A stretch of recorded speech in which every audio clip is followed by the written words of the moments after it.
Hi, my name is K.Thomas, W1DED. Today I have with me Darryl Calkins, K1TTW. Darryl is from Vermont, but he's been on a several-week road trip to Colorado, and he's on his way back now. I know he's activated at least 10 parks from the POTA page. I think it's been more. How are you, Darryl? I'm doing fine after finally getting into Fort Riley, Kansas this afternoon. Well, let's start there, because I know you're at a park now. I know you just completed an activation, I believe. What is the park number that you're at? Well, I'm at Park Kilo 9185, and it's the first capital site of Kansas. However, it's on an active military base, Fort Riley here in Kansas, and you had to first go on and get a permission online to first enter the park. And first you had to get permission to get on, and then so I arrived at the park, went to the visitor center, got a map, checked in, and my pass was rejected. So Perfect. then I had to turn around. The MP escorted me around the booth and sent me back to the visitor center, where I got a paper pass, and they concluded I'd had the wrong date in there for visiting the site. That's why I was rejected. So now that once I had the right date, the MPs would let me pass the checkpoint to get in on base here. So, and of course, it didn't take long to get to the site. And then once I reached the site, the gate to the installation, or the little building, was closed. So I'm in the parking lot adjacent to the building. I was going to set out on the picnic table, get the rig out, but I didn't do that. I'm sitting in the truck here, and I did my activation prior to this short QSO we're having. Well, I always say the parks that seem like they're going to be easy and straightforward because of good planning almost never are. It seems like there's curveballs oftentimes. So tell me about your activation. Did you operate on 20? I operated on 20, and the first I looked for a couple people that are out in the area, and I made a contact, and it was a threefer out of Illinois. So that was my first contact here. And then I made one CQ and proceeded to make another 45 contacts without even having to call CQ, because it was it was a minor pileup, I guess you'd call it. Well, that's fantastic. And the calls ranged from Connecticut to California today, and Minnesota to New Mexico. So I had the country pretty well covered. And I think you mentioned this is the only second time that this park has been activated. Is that correct? Yeah, this is the second activation. So, you have to go on and get permission. And then if you really wanted to get right beside the building, you needed, which I didn't realize, was another contact with the Kansas, the group that sort of maintains the building here. And I didn't see that on the website. So, Well, nonetheless, congratulations on the activation. That's fantastic. Tell me about the trip. How many days have you been gone now from Vermont? well, I think I left around the 16th of October, but I took a side trip to Bath, Maine, and Well, that's going in the wrong direction from Colorado. that was going in the wrong direction. But I had to visit a friend of mine that I was in the Army with, and so I spent a couple days there, and then we really started from Bath, Maine, out to Colorado. We took 12 days to get here. A friend of mine, Karen, and so she was my partner and navigator and driver as well. And so we spent about 12 days getting out here, really 14 if you consider the 2 days to Maine. But I think I activated every state along the way except Missouri. Tell me about that. Did you plan which parks you were going to stop at in advance? Not really. I looked at some parks that all depending on where I was going to have time in the afternoon, because it appeared that the afternoon was the best time to make contacts. And so so when the afternoon time period came between 3 and 5, I would look for a park on the website, and that's where I'd head to. I love that. I work hard at planning, and sometimes I think I overdo it. It's nice to hear that you can just get in the car, pay attention to the map, and make those stops. So, how many total parks have you activated so far? I think this is number 11, number 11 on the trip so far. I did a couple in Colorado, and again, I struck out on a couple of those. I went up into a canyon and I had no cell coverage, and so I came back out of the canyon and decided to find a park where I did have some coverage, and so I ended up at a park outside of Fort Collins in Loveland, Colorado. I know you activate a lot of parks in Vermont. We've spoken several times while you're activating parks. Is this the first POTA trip you've taken? This is the first POTA trip I've taken. As I said, I started the POTA activation when I heard I was in a contest for the New England. I think it was the New England QSO contest, and I heard a station in Vermont racking up all kinds of calls, but it was also issuing a park number, and that was when I first learned about parks on the air, was from listening to a contest, and the contester was both in a park and doing his contest as well, and so that's what said I got to find out more about what is parks on the air. And you were operating portably for that contest also, is that correct?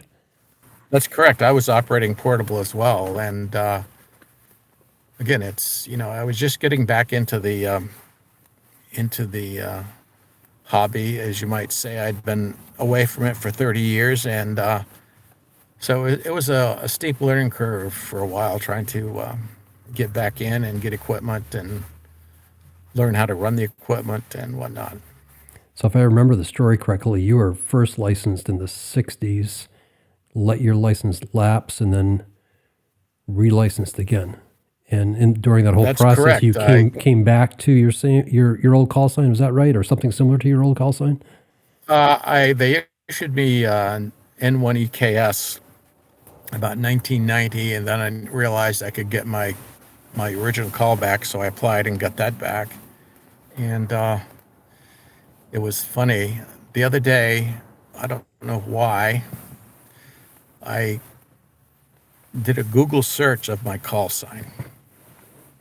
And you know what showed up? It was a QSL card I had written 1962 is for sale now on eBay. So as soon as I get to the hotel tonight, I'm going to go back on and buy my card for $7. You definitely want to buy that. I keep occasionally looking for an old W1DED. That was my call sign and my card back in the late 70s, early 80s. Nothing's turned up yet, but I'll keep looking. This encourages me that you found one. So it may happen. I found one, and who knows? I mean, it was the first card first batch of cards I ever had, because I had it listed as K1, but I had put N in the in between the K and the 1 because I was still a novice. So actually, it was a novice card that I put out there. So it was 1962. It was so I got to go online and buy it tonight. So tell us what you brought on this trip for equipment, both gear and antennas. What does one bring when they're taking a several-week trip? Or what do you bring, at least? Well, I didn't know quite what to bring, but I've got two tripods, two 20-foot tripods. I brought an end-fed half wave that I've been using pretty regularly, and actually brought an extra one as well. I brought an extra fuse, an extra connector. I brought an extra connection from my Icon 7100 to the head. And it's a good thing I did, because I happened to shut the door into one of the cords and it shorted out. So the extra cord from the transceiver to the 7100 head came in handy, because sure enough, I crushed it. I always worry about that there's going to be one thing I break or lose, and it's going to be the one thing I don't have in my car, particularly when I'm traveling. I try to travel with a lot of backup, a lot of redundancy now, but I appreciate on a longer trip, there's only so many things you can bring in your car, I presume. So I brought a voltmeter and extra wire, obviously wire cutters and things like that. I even brought a soldering iron, because I've got a plug in the Ford. But if I had to solder something, I could use the soldering gun. And extra tape. So that's what we've got on this trip. So let me And take you back to Vermont. I know you, it seems though you do a lot of activating in Vermont. Well, you do a lot of activating in Vermont. Some of those are sodas, aren't they? I haven't. Mount Escutney is probably a soda site. I mean, I've signed up for soda work, but I haven't yet made the ultimate in making a contact or getting on the soda website yet to be active. But How many parks have you activated in Vermont? I've done 64 out of 102. I started out to do 50%, and I've done that. And I'm going to try to do the all the parks in the upper third of the state. There's 3 counties. They're referred to as the Northeast Kingdom of Vermont. And I've got one more park left, and I'll have all the parks in the upper 3 counties of Vermont activated. But that will take a hike into the park. And So I've got to haul gear in, and I'm not sure exactly what gear I will take yet. And do you also hunt from your home QTH, or is it primarily portable and activating? It's portable only. I've done maybe 1 or 2 contacts from my home QTH. It's mainly portable work that I enjoy doing. And but I thought that if I can get my code up to snuff here where I feel confident I can record sufficiently fast enough, it seems like the speed of which I hear it and that which I can write it is 2 different speeds now. And so I'm probably going to do, if I do any POTA work from home, it may be on CW, but we'll see. But it also gets me out in the park. And, on this trip here, it's been a real history lesson because I activated a bunch of trails from the Oregon Trail, the California Trail. Let's see, the Pony Express Trail. I just went by the Santa Fe Trail here in Kansas.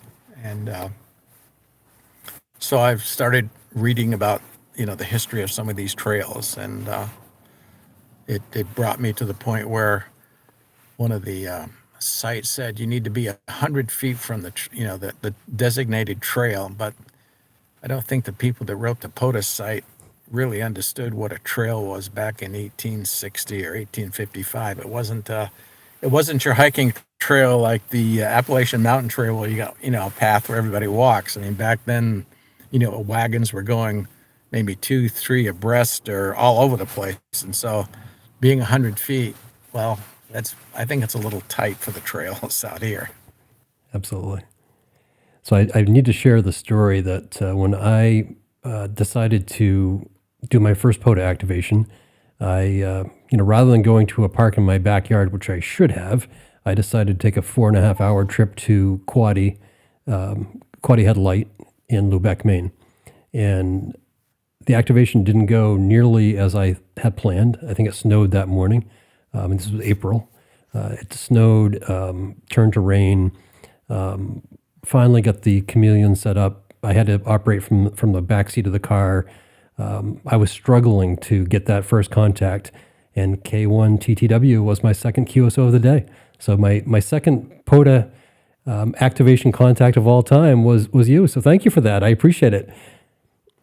That was probably one of my few home QTH contacts. It wasn't a park to park, so it had to be. And I was impressed the other day that when I went through that, I only made 11 contacts during that activation after all that work. Oh, gee. And I think 4 of the 11, or maybe 5 of the 11, are very active POTA activators or hunters, and I've talked to them all several times. So it was interesting that one time that I went to Quaddy Head, some of the most active activators and hunters were there. So anyway, thank you for that. I appreciate it.